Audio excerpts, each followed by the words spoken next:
में फ्रिज का खाना मिलता है, बट हमारे लिए वो हमारा बैकअप होता है। मतलब उसको रख सकते हैं अगर डीप फ्रीज। हाँ बिल्कुल बिल्कुल बिल्कुल। दाल आप बॉईल करके नॉर्मल फ्रिज पे रखो, नो प्रॉब्लम। ग्रेवीज अगर आपको लॉन्ग टर्म के लिए रखनी है तो 15 से 30 दिन स्टोरेज का टाइम है। कैसे उसको स्टोर करना है, उसके बाद जब आप उसको निकालो तो बिल्कुल अच्छे से बॉईल होने दो उसको। बैक्टीरिया एक्टिव हुए ना, वो मरने चाहिए। क्योंकि आपने देखा होगा हम भारत में रहते हैं, भारत में वो आपने देखा होगा गाँव से जो लोग जुड़े हुए हैं वो कहते हैं ताज़ा खाओ ताज़ा। बिल्कुल। देखो ताज़ा ना, ठीक कहते हैं ताज़ा खाओ, बट गांव से जब लोग आते हैं ना, मेंटेलिटी थोड़ी सी उनकी बैकग्राउंड की तरफ होती है, क्योंकि रेस्टोरेंट होटल को चलाने के लिए बहुत दिमाग लगता है भाई। Right, it's not easy job. बिल्कुल कभी भी नहीं। अगर आपका कोई कहते हैं ना अच्छा दुश्मन है, उसको बोलो रेस्टोरेंट कर ले भाई। अभी इस पे जरूर बात करेंगे, इस पे जरूर बात होगी। अगर इंडिया में डेली 10 रेस्टोरेंट ओपन हो रहे हैं तो 8 बंद भी हो रहे हैं, से 2 सक्सेस हो रहे हैं।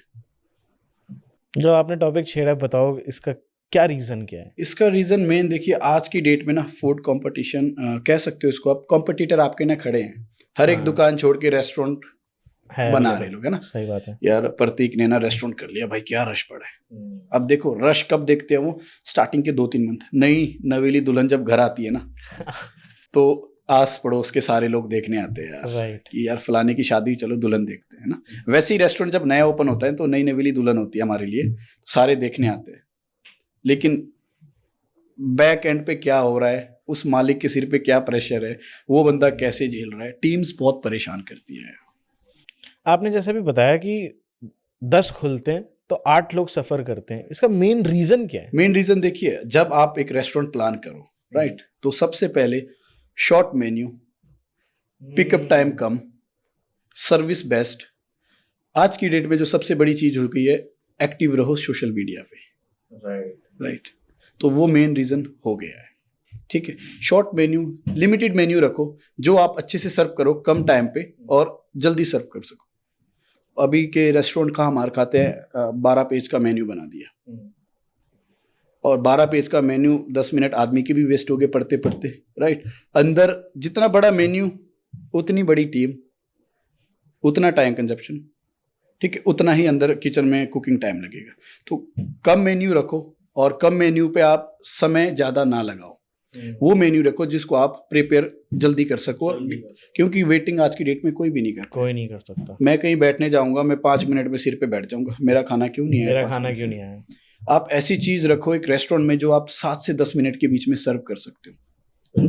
नॉन वेज नॉट पॉसिबल, 12 लग जाते हैं, 15 लग जाते हैं, क्योंकि कभी नॉन वेज कच्चा रह जाता है। हम जब हाफ डन करते हैं कहीं कसर रह जाती है। राइट, 100 पंगे होते हैं रेस्टोरेंट में, फिर भी आप 15 मिनट से पहले खाना दो।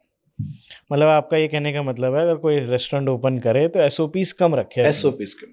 देखो एसओपी जब आप बना रहे हो ना, उसको परफेक्ट कर लो ना, सेम टेस्ट नहीं रहता है। सबसे बड़ी चीज, पिछली बार आया था कुछ और खाया था, इस बार कुछ और, इस बार कुछ और टेस्ट। बिकॉज आपने जब अपना रेस्टोरेंट ओपन किया ना, आपने एक एसओपी नहीं बनाई। राइट, आपने अपना मेन्यू जब लॉन्च किया, जब उसके ट्रायल्स हुए, आपने अपनी रेसिपी बुक रेडी नहीं की। अब मैं एक रेस्टोरेंट में एज अ शेफ काम कर रहा हूँ, मैंने 1 महीने बाद रिजाइन डाल दिया, 2 महीने बाद, कि मैं जा रहा हूँ। जब दूसरा शेफ आएगा ना, जब तक उसके हाथ में रेसिपी बुक नहीं होगी ना कि पिछला शेफ क्या दे रहा था, बिल्कुल सही बात है, तो वो सेम टेस्ट आएगा। टेस्ट आएगा ही। तो अभी लोग क्या करते हैं, जब शेफ चले जाता फिर शेफ बुलाते हैं। मैं ये गाइडेंस करता हूँ कि जब आपके पास शेफ ने रिजाइन डाल दिया, अब नया लड़का हायर करो, 15 दिन उसी शेफ के साथ काम करवाओ। उसका टेस्ट इसको समझ आ जाए कि यहाँ पे क्या दे रहे हैं शेफ और मैं क्या दे सकता हूँ आगे। एंड आपने बताया दूसरा मार्केटिंग बहुत जरूरी, बताना जरूरी है। बिल्कुल बिल्कुल बिल्कुल। आज की डेट में मार्केटिंग बहुत ज़रूरी हो गई है। मार्केटिंग पे आप पूरा फोकस करो, शॉर्ट मेन्यू, हाइजीन, और आपका जो जल्दी सर्व हो पाए। अगर आप कीवा सर चला रहे हो, क्लाउड किचन चला रहे हो, तो डिलीवरी टाइम। अभी मैं जिम पे वर्कआउट कर रहा हूँ, मुझे 4 अंडे ऑर्डर करना है बॉयल, मैं सिर्फ 10 मिनट वेट कर लूँगा। जोमेटो स्विगी से आदमी क्या वो रखता है कि कितनी देर में ऑर्डर है, बेचारा सोचता है 10 से 15 मिनट में आ जाए, 10 से 15 मिनट में आ जाए, फिर भी वो 1-1 घंटा लग जाता है। बिल्कुल। और हमारे शहर दिल्ली जैसे शहर में तो फिर आपको पता है 1 घंटा नॉर्मल सी चीज़ है, हम तब तक तो आदमी की भूख मर जाती है। सही बात है। क्लाउड किचन भी अभी सक्सेस भी हो रहे हैं और अनसक्सेस भी हो रहे हैं। रीज़न यही है, क्योंकि क्लाउड किचन के पास वॉक इन तो नहीं है, उनके पास जस्ट एक है कि डिलीवरी ही होगी। अगर वो डिलीवरी टाइम पे नहीं होगी, 1 घंटे पे उस खाने का क्या हाल हो जाएगा। सही बात है। तो And वहाँ उसी हिसाब से प्रिपरेशन बिल्कुल भी है। क्लाउड किचन वालों के लिए मस्ट रेटिंग है। 1 घंटे में अगर वो खाना पहुंच रहा है तो रेटिंग। अगला जेन्युइन सी चीज है, मुझे भूख लगेगी, भूख मिटेगी, मुझे गुस्सा आएगा, मैं रेटिंग डालूंगा। सही बात तो वो बेचारे रेटिंग के सहारे ही चलते हैं। है। तो जब आप क्लाउड किचन प्लान कर रहे हो, उसमें मेन्यू ऐसा रखो जो 1 घंटे तक भी आपको लगता है ये फूड बेस्ट रह सकता है हमारा। चल पाए। बिल्कुल। अच्छा, जैसे आजकल आप देखते होगे फ्राइंग के लोग बहुत ज़्यादा खिलाफ हैं कि भाई डीप फ्राइंग फूड को अवॉइड करो, क्योंकि आप आजकल थोड़ा हेल्दी का ट्रेंड अब इंडिया में भी चल रहा है। अब जो नई यूथ है थोड़ा हेल्दी को फॉलो कर रहे हैं, बट वो टेस्ट कहाँ से आएगा, वो जो तेल टपकता है। अब एयर फ्राई करने को कहते हैं कि एयर फ्राई करो चीज़ों बिल्कुल को। बिल्कुल बिल्कुल एयर फ्राई का बहुत ट्रेंड चल रहा है अभी। हर एक चीज एयर फ्राई हो रही है, बट मुझे लगता है तेल से ज्यादा एयर फ्राई हार्मफुल है। ये देखो, फिर आपने कंट्रोवर्शियल बात कर दी। नहीं, कैसे? एक्चुअली अब देखो ना, एयर फ्राई कैसे फ्राई हो रहा है अंदर हमें नहीं पता। हाँ, रेडिएशन यूज हो रहा है, कंडक्शन यूज हो रहा है, कन्वेक्शन यूज हो रहा है, नहीं पता हमें। एयर फ्राई में हमें पर वो कहते हैं कुछ हाइब्रिड होता है कि कन्वेक्शन प्लस हीट प्लस कुछ ऐसा कुछ बताते देखो कुछ ना कुछ तो हो ही रहा है ना अंदर। हैं। पर फिर मुझे लगता है फ्राइड फूड ज्यादा बेस्ट है रिलेटेड टू, अगर हम कंपेयर करते हैं एयर फ्राइड से। वही वाली बात है कि खाओ तो चाहे 1 महीने में एक बार डीप फ्राई खा लो, डीप फ्राई खा लो, राइट। बट हाँ उसको रोज कंज्यूम नहीं करा जा सकता। बिल्कुल। बट अगर फिर भी कोई एयर फ्राई वाले हैं जैसे नहीं, आजकल, एयर फ्राई खाइए नो डाउट, बट वही चीज़ है, रेगुलर तो हम कुछ भी चीज़ कंज्यूम नहीं कर सकते ना। फिर उनकी कंप्लेंट होती है कि वो वाला टेस्ट नहीं आ रहा इसमें। फिर तो देखो, जब टेस्ट खाना है तो फिर तेल भी खाओ। फिर वही बात आ जाती है। अगर आप हेल्दी में भी टेस्ट ढूंढोगे ना, फिर आपको कोई फायदा नहीं है हेल्दी खाने का ना। जब हेल्दी खाना है ना तो टेस्ट भूलना पड़ेगा। सही बात है, जुबान पे तो कंट्रोल लगाना पड़ेगा। कितना हम उस पर मेहनत कर लेंगे, कितना टेस्ट दे देंगे। जो टेस्ट डीप फ्राई में आएगा डीप में आएगा, एयर फ्राई में मतलब ही नहीं बनता वो टेस्ट आ जाए। बिल्कुल सही। आजकल फेक पनीर की बहुत ज़्यादा हो रही है, आपने देखा है रेस्टोरेंट में? आजकल तो मैं देखता हूँ कि बड़े बड़े जाते हैं, बड़े बड़े रेस्टोरेंट में चेक करा जाता है तो वो फेक पनीर निकल रहा है। देखो अभी फेक पनीर और वो ना एक ट्रेंड बन चुका है। अभी डोमिनोज में भी कोई जाता है, पिज्जा से पनीर निकाल दिया, केमिकल डाला, काला पड़ गया तो ठीक है, पीला पड़ गया तो खराब है ना, कुछ ऐसा ट्रेंड चल रहा है। बट ऐसा नहीं है। फेक पनीर तो हम जब लाते हैं मार्केट से ना, तो हम कुछ अलग तरीके से यूज़ करते हैं, हम कोई केमिकल ऐसा यूज़ नहीं करते हैं। हम जब उसको पकड़ते हैं हमें वहीं पता लग जाता है स्पॉन्ज है, हार्ड है, कैसा है। अच्छा, जैसे आपके सामने मैं रखूँ तो आप कैसे पहचानोगे? देखो हमारे अपने टैक्ट्स होते हैं जो हमने सीखे हैं ना। एक हम हमेशा एक शेफ जो होता है ना, खाने कोई भी चीज़ आती है पहले उसको सूंघता है। हमारे नाक में और दिमाग में ना एक चीज़ सेट हो गई है कि उसका फ्लेवर क्या होगा, ओरिजिनल चीज़ क्या होगी, राइट। अब इतना आइडिया लग जाता है, अगर आप 14-15 साल एक इंडस्ट्री में दे रहे हो तो आप चीज़ पकड़ के बता दोगे। अब मैं नॉन वेज नहीं खाता, मुझे 15 साल इंडस्ट्री में हो गए, लेकिन मैं बिना खाए चिकन बनाता हूँ, पॉर्क बनाता हूँ, राइट। आपका हैम हो गया, हैम बनाता हूँ मैं, कोई भी नॉन वेज बनाता हूँ, तो मुझे आइडिया ही लगाना पड़ता है। अब सिर्फ हम सॉस चेक करते हैं। अब हर एक जब आप चीज़ में घुस जाते हो ना, उसका आपको आइडिया लग जाता है। बट अभी मैं एक चीज़ देख रहा था, ब्रेड पकौड़ा जो मार्केट में मिलता है 30 रुपए का मिलता है, और पनीर ब्रेड पकौड़ा 30 रुपए का, 10 रुपए बढ़ा देते हैं। बट उस 10 रुपए में वो एटलीस्ट 50 ग्राम पनीर का पीस होता है। देखो पनीर ना, वही बात आ जाएगी कि फेक या क्या है। देखो किसी ने अंदर झांक के नहीं देखा वो क्या प्रोडक्ट आ रहा है। बट मार्केट में जब हम जाते हैं वेंडर के पास ना, हमें 4-5 प्रकार के वेंडर मिलते हैं। जी मैं आपको 320 दूंगा, मैं आपको 310 दूंगा, मैं आपको 305। जब आपको आदमी 305 से 250 में आ गया ना, तो समझिए कुछ ना कुछ तो फिर मिलावट है, फिर तो गड़बड़ चल रही है। पर क्या लोगों को खाना चाहिए? बिल्कुल नहीं खाना चाहिए, आई थिंक। बिल्कुल नहीं खाना चाहिए। देखो वो लोग, फिर वही बात आ जाएगी, मैं तीसरी बार बोल रहा हूँ कि बनाने वाले से ज्यादा खाने वाला पागल हो जाता है। नहीं, बट आपके एक्सपीरियंस से मैं चाहता हूँ जनता थोड़ी समझदार बने। बिल्कुल बिल्कुल। देखो अगर आप एक चीज खुद सोचना, एक मैं रेडी को छोड़ के एक बड़ा ब्रांड ले लेता हूँ। बड़ा ब्रांड मैंने मान लो कोकोनट या कैशियो कुकीज ले लिया, काजू क्या रेट चल रहे हैं मार्केट में? 1000, 1200, 1500, 2000। राइट।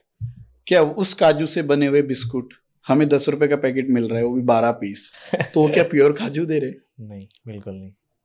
अब क्रीम वाला बिस्किट हम खा लेते हैं, ठीक है, अंदर उन्होंने क्रीम फिल करी है। अगर एक अच्छी क्रीम बनाई जाए तो क्या वो 10 रुपए में नहीं मिलेंगे हमें? Possible. Palm oil, right. Palm oil हमेशा जमता है, ठीक है, उसमें फ्लेवर, वाइटनिंग डाल के उसको एक सेट कर दिया, उसके बाद क्रीम लगा के क्रीम वाला बिस्कुट रेडी हो गया। स्ट्रॉबेरी क्रीम बिस्किट, उसमें स्ट्रॉबेरी फ्लेवर यूज कर लिया। तो सेम चीज स्ट्रीट फूड में भी आ जाती है। 10 रुपए में अगर वो इतना पीस पनीर का मोटा सिर्फ बीच में डालता है ताकि आदमी तोड़ता बीच से जल्दी ठंडा हो जाए, और बीच से तोड़ेगा वहां पे निकलेगा पनीर, राइट। तो वो आपने उसको खींच लिया अपनी तरफ।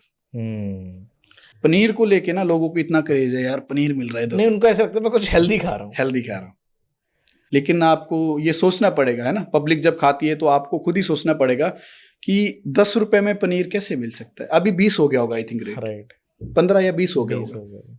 नॉट पॉसिबल ना कि आपको 50 ग्राम पनीर ब्रेड पकौड़े में मिल रहा है, तो नहीं पॉसिबल। एंड सेम ये सोया चाप के साथ हो रहा है। अब मुझे नहीं पता अराउंड द सिटीज हाँ। कितना है, बट दिल्ली में आप 10 जगह जाओगे ना स्ट्रीट फूड पे, तो आपको 8 जगह मैदे वाली चाप मिलेगी। बिल्कुल मिलेगी। देखो मैंने पिछले पॉडकास्ट में भी कहा था, और लोगों ने फिर सेम चीज कही थी कि शेफ सिर्फ अपनी पब्लिसिटी के लिए चीज बोल रहे हैं। अब जो हम रेस्टोरेंट में चाप मार्केट से लेते हैं या कुछ भी करते हैं, ठीक है, हमें जस्ट लाइक पड़ गई वो 320 रुपए किलो, 12 पीस चाप होती है उसमें, ठीक है। उसके बाद हमारी मैरिनेशन, हमारी मेहनत, हमारी सैलरी सब जोड़ के भी हम उसको पर पोर्शन बेचते हैं 400 रुपए या 350 रुपए, राइट। बट क्या सेम चीज मार्केट में 50, 60, 70, 80 में मिल रही है? तो नॉट पॉसिबल है कि आप वही चीज मिल रही है। पॉसिबल ही नहीं है ये चीज। जो चीज में हमारी बनी 120 में रही है उसको हम 60 में कैसे बेचते? अगर मैं एक रेस्टोरेंट की, नॉर्मल रेस्टोरेंट की बात करूं, अगर एक पोर्शन वो चाप बना रहा है नियर अबाउट 99 से 100 के बीच में उसका कॉस्ट पड़ेगा, तब जाके बेचारा वो 170 180 बेचता है, या 200 बेचेगा, 250 बेचेगा। 200 के नियर अबाउट हर छोटा सा छोटे रेस्टोरेंट 250 रुपए चाप बेच रहे हैं, फिर 60 रुपए में कैसे मिल पाएगी? एब्सोल्युटली, कुछ ना कुछ तो गड़बड़ है। बिल्कुल। अब समझदार को इशारा काफी, ज्यादा बोलेंगे तो फिर ये गूगल कर लेते हैं। और सेम चीज आप देखते हो कि आजकल रीलें चल रही हैं, आजकल अगर दाल मखनी बना रहे हैं तो वो इतना बड़ा बटर डाल देते हैं उसके अंदर। देखो दाल मखनी का भी मैंने बहुत चर्चा हुई, अभी बहुत वायरल गए वो पॉडकास्ट, मिलियंस में व्यूज गए, जिसने भी डाला उसके मिलियंस में गए। अब लोग कहते हैं शेफ गलत कह रहे हैं कि दाल मखनी में तो मक्खन और क्रीम ही डलता है तब दाल मखनी बनती है। ठीक है, दाल मखनी मैंने जो बताया था, जो हमारी ब्लैक दाल, उसको जब हम अच्छे से मैश करते हैं, लो हीट में उसको पकाते हैं, राइट, उसको जब हम मैश करते हैं तो एक क्रीम सी आती है दाल के अंदर से। मैंने वो जवाब दिया था, ठीक है। लेकिन लोग क्या करते हैं, पूरा पॉडकास्ट नहीं देखते। मैंने उसमें ये भी बताया था, क्रीम और मक्खन का काम होता है उसमें एक रिचनेस लाना, एक जायका देना, जस्ट लाइक एक फ्लेवर के लिए। क्रीम और मक्खन डाल के दाल मखनी नहीं बनती। एक्चुअली नाम से थोड़ा कंफ्यूजन है कि वो ना दाल मखनी, तो लोगों को लगता है वो मक्खन की ही कुछ है। अब ऐसा होता है ना, रेस्टोरेंट, नॉर्मल रेस्टोरेंट या ढाबे में आप कभी जाना, ब्लैक दाल, ऊपर से तैरता हुआ इतना बटर, क्रीम की लेयर, लोगों की मेंटालिटी होगी वो दाल मखनी। वो दाल मखनी, दाल मखनी में क्रीम और बटर एक रिचनेस के लिए, सिर्फ उसमें उमामी फ्लेवर या एक जायके के लिए डाला जाता है कि वो क्रीमी टेक्सचर में आ जाए। ओके, राइट, नॉट कि उसी की ग्रेवी बनानी। बिल्कुल। अगर आप सोचो दाल मखनी में 1 किलो क्रीम 1 किलो मक्खन डाल के 250 ग्राम दाल डालो, दाल मखनी नहीं, पॉसिबल नहीं। और सेम विद बटर चिकन। हाँ देखो, बटर चिकन एक अलग चीज है, वो मखनी ग्रेवी बनती है। अच्छा। अब लोगों को लगता है यार दाल मखनी में भी ग्रेवी डलती होगी, मखनी नहीं, वो मखनी ग्रेवी अलग बनती है। ओके, मखनी ग्रेवी एक अलग है, वो टमाटो और काजू बेस्ड ग्रेवी होती है। उसको भी 3-4 घंटे बॉयल करके फिर अच्छे से पीस के फिर से 3-4 घंटे उबालना पड़ता है, फिर जाके मखनी ग्रेवी रेडी होती है। पर आजकल लोग क्या करते हैं, दबा के क्रीम डालते हैं। दबा के क्रीम डालते हैं। अभी तो क्या ट्रेंड चल पड़ा है, टमाटर बॉयल किया, काजू नहीं, मगज है तो ठीक है, नहीं तो ठीक है, क्रीम वाइट कर देगा ना। अब पता नहीं कौन सा क्रीम यूज कर दिया, वाइट डाल दिया, लोगों को स्वाद लग गया। लोगों को लग रहा है तो एक डिश में कितना फैट खा लिया। और आप खुद ही देखते हो कि प्राइस 50 रुपए है। हाँ, और इतना बड़ा जो बटर डाल रहे हैं, आई थिंक अगर आप अमूल बटर लोगे उसकी कॉस्टिंग काफी ज्यादा होती है। अब देखो ना, अमूल बटर अगर आप आधा किलो ले रहे हो, आई थिंक 250-300 रुपए का पड़ रहा है। राइट। अमूल बटर तो स्ट्रीट फूड तो बिल्कुल भी यूज नहीं करता है, और ना ही ढाबा। तो बहुत से बटर चलते हैं, न्यूट्रलाइट है, डिलीशियस कुछ ऐसा बटर है, तो वो पाम ऑयल वाला, पाम ऑयल ऑब्वियसली। नहीं तो आप 80 रुपए में बटर चिकन कैसे दे दोगे? अब आप नॉर्मल किसी ढाबे में जाओ, 100 रुपए में आपको बटर चिकन 120 में खिला देगा, जो बिल्कुल हाईवे साइड में होते हैं, छोटे ढाबे। हाँ, राइट। अब बड़े ढाबे भी हैं, बहुत अच्छे अच्छे ढाबे भी हैं जहाँ पे 300 की दाल मखनी मिल रही है। बहुत बड़ी बिल्डिंग है लेकिन लिखा ढाबा है हाँ अंदर। राइट, समझ Right, है ना? गया। तो ये है। अभी फेस्टिव सीजन है, अभी आप देखोगे न्यूज़ आएंगी बहुत सारी कि फेक खोया इतना पकड़ा गया, इतना फेक खोया पकड़ा गया, और खोया का रियल प्राइस ही काफी महंगा है, और पता नहीं वो बर्फी मिल कैसे रही है 120 रुपए किलो, 100 रुपए देखो किलो। नॉर्मल जो अच्छे स्वीट शॉप है हम्म, उनको पता है हमने 750 रुपए काजू कतली बेचनी है, हम्म, लेकिन लोगों को 750 रुपए चुभेगा। हर कोई, किसी की कैपेसिटी नहीं होती। मैं नॉर्मल आदमी हूं, मान लो मैं 750 रुपए बर्फी नहीं ले सकता। उसके लिए भी फिर भी लोगों को सोचना चाहिए, जो स्वीट शॉप है, छोटी स्वीट शॉप भी बेशक है, नो प्रॉब्लम, बट आप थोड़ा सा अगर पैसा कमा रहे हो ना, वो कहीं ना कहीं लगता ही है। तो जितना बेस्ट प्रोडक्ट हो सकता है उतना यूज करो, क्योंकि खोया भी, क्योंकि हर किसी की पेइंग कैपेसिटी उतनी नहीं है कि 750 रुपए बर्फी खरीद सके। राइट, अब 200-250 रुपए बर्फी नॉर्मल लोग ले लेते हैं। अगर 250 रुपए से भी नीचे कोई बर्फी मिल रही है, अब तो I think normal sweet shop भी 300-350 रुपए बर्फी बेच रहे हैं। तो चलता है। अच्छे स्वीट शॉप जो है 700-800 रुपए काजू कतली कुछ भी बेच रहे हैं, उनको पता है हमारी कॉस्ट इसी में ही पूरी होगी। बस शेफ फिर भी लोगों को समझना चाहिए कि अगर इतने में अगर मटेरियल ही नहीं आ रहा है तो इतना बिल्कुल। सस्ता मिल कैसे रहा है। बिल्कुल बिल्कुल बिल्कुल। और पिज्जा बर्गर में आप देखते हो रीलों में उनको 250 रुपए भी महंगा लगता है, वो सिर पे भी बैठ जाते हैं कि ये महंगा है, कम करो। राइट, देखो जो शॉप ऑनर है ना, उसके ऊपर भी प्रेशर है। सस्ता नहीं बेचोगे, क्लाइंट नहीं आएंगे। जब आपके पास कस्टमर ही नहीं होगा तो आप क्या बेचोगे फिर? उस चक्कर में बेचारा वो सस्ता कर देता है। और क्या रेस्टोरेंट जानबूझकर भी ये चीजें यूज करते हैं? मतलब ऐसा कभी कभार होता है कि उनको पता है कि हम क्या यूज देखो हर रेस्टोरेंट या हर ऑनर ना एक चीज चाहता है कि मैं अपना बेस्ट दूं, बट क्या लोगों की पेइंग कैपेसिटी वो चीज लेने की है? क्या उस एरिया में, उस मार्केट में वैसे रिच लोग रहते हैं जो 800 रुपए की दाल मखनी खा सके या 800 रुपए किलो बर्फी ले सके? अपनी तरफ से तो हर एमडी यही सोचता है, हर ऑनर यही सोचता है, यार मैं अपना बेस्ट दूं ना, मेरा नाम चले मार्केट में। बट जब लोगों की पेइंग कैपेसिटी कम होगी ना, हर किसी की पेइंग कैपेसिटी नहीं होती। बट आप नॉर्मल लोगों से मिलोगे, उनकी थिंकिंग पता है क्या रहती है? पर क्या बोलते हैं वो? ये बोलते हैं कि ये 5 स्टार वाले तो लूटते हैं। देखो वो पता क्या है, अब उन लोगों को अगर मैं बोल दूं कि 5 स्टार होटल बनने में 300 करोड़ रुपए लगते हैं फिर वो क्या कहेंगे? राइट, एम्बियंस सर्विसेज मिल रही है आपको, स्टाफिंग कितनी है वहाँ की? राइट, नॉर्मल 5 स्टार होटल बनेगा 300 करोड़ 250 करोड़ रुपए बनेगा। दैट्स व्हाई वो उधर 700-800 रुपए की दाल मखनी। ऑब्वियसली टीम है, शेफ्स इतने महंगे हैं, उनकी स्किल्स है, तभी तो पैसे हैं। अच्छा, जैसे ये वेज मायो मिलती है और नॉन वेज मायो भी मिलती है। वेज मेयो में ऑयल थोड़ा सा ज़्यादा रहता है। अच्छा, जो नॉन वेज जिसको कहते हैं उसमें एग योक यूज़ होता है, अंडा यूज़ करते हैं। तो वेज और नॉन वेज में ये फ़र्क होता है, कोई ज़्यादा फ़र्क नहीं है। अच्छा, बट आप देखते हो बर्गर पिज्ज़ा में आजकल वो दबा के ऐसे करके वो चीज़ डाल रहे हैं। ब्लेंड, चीज़। इतना सॉल्टी, इतना फैट, और लोगों को पसंद है। पिछले पॉडकास्ट में मैंने कहा था कि पिज़्ज़ा अनहेल्थी नहीं है। हाँ।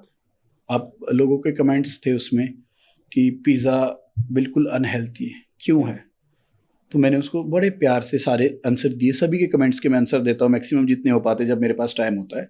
तो पिज़्ज़ा देखिए अनहेल्थी तब है ना, अब पिज़्ज़ा में कहते हैं, मैंने कहा कि प्रोटीन है, लोग कहते हैं नहीं है प्रोटीन। क्यों नहीं है भाई?